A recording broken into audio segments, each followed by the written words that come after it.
হাফিজুর রহমান রে কত গালি দাও, কিন্তু কলিজাটা দিয়ে বলতেছি বাবা রাগ করিস না, আসলেই তো আমি গালি পাওয়ার যোগ্য রে বাবা। আমি যদি গালি পাওয়ার যোগ্য না হইতাম আমার তো গালি দিতি না। আমি আসলেই তো একটা অযোগ্য বান্দা। এই চেয়ারে বসার মতো আল্লাহর কসম আমার মধ্যে কোনো ইলমের গন্ধ নাই, আমলের কোনো গন্ধ নাই। মাঝে মাঝে একা একা ভাবি যে আল্লাহ বড় এই চেয়ারে কেন বসাইছে। এক সাগর পাড়ি দিয়ে এখানে আসছি, আমি আর এক সাগর পারের সন্তান রে বাবা। এই মানুষগুলো কেন আসছে তাও আমি বুঝি না, অথচ আমার কথায় কোনো কিছুই নাই, আমার ইলম নাই, আমল নাই, কেন আসছে তাও জানি না। আল্লাহর কাছে এখন শুধু একটাই দোয়া করি, মালিক তুমি আমার সম্মানের জায়গায় বসাইছো, গুনার কারণে ফালাইয়া দিও না রে আল্লাহ। সম্মানের জায়গায় বসাইছো রে মালিক, গুনাহের কারণে তুমি ফালাইয়া দিও না। ও কলিজার যুবক, পায়ে হাত রাইখে বলি,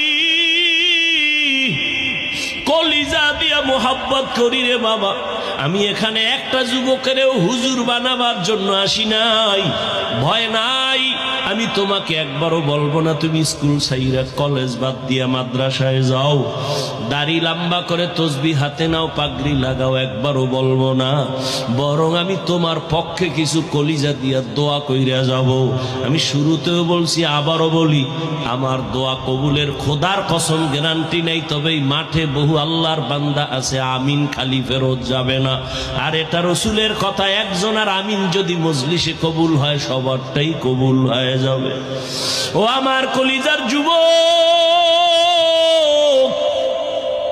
ভালো করে স্মরণ রাখিস, আমার আল্লাহ কত দয়ার মালিক। ও আল্লাহর গোলাম, ওই আল্লাহর বান্দি জীবন ভর গুনাহ করিয়া ওড়না মাথায় নিয়ে চলে। ও যুবক, মুজার সাথে ওড়নার একটা মাথা গিরে লাগায় পানি উঠাইছে, মুজার মধ্যে পানি লইয়া দৌড়াইয়া কুকুরের পান করাইয়া দিছে। নবীজি সাহাবাদের সামনে এই ঘটনা বয়ান করতেছেন। হাদিস, নবী বলেন, সাহাবায়ে কেরাম জানোনি এই মহিলা জাহান্নামী, ওড়নার ওই মুজার সাথে বেঁধে পানি উঠায় কুকুরের যখন পান করাইল, কুকুরটা প্রাণ ঠান্ডা হয়ে আস্তে ঘুমায়া গেছে। আল্লাহর নবী কয়, ওই মহিলা পানি পান করানো মাত্র কেমন যেন একটা গায়েবী আওয়াজ আসতেছে।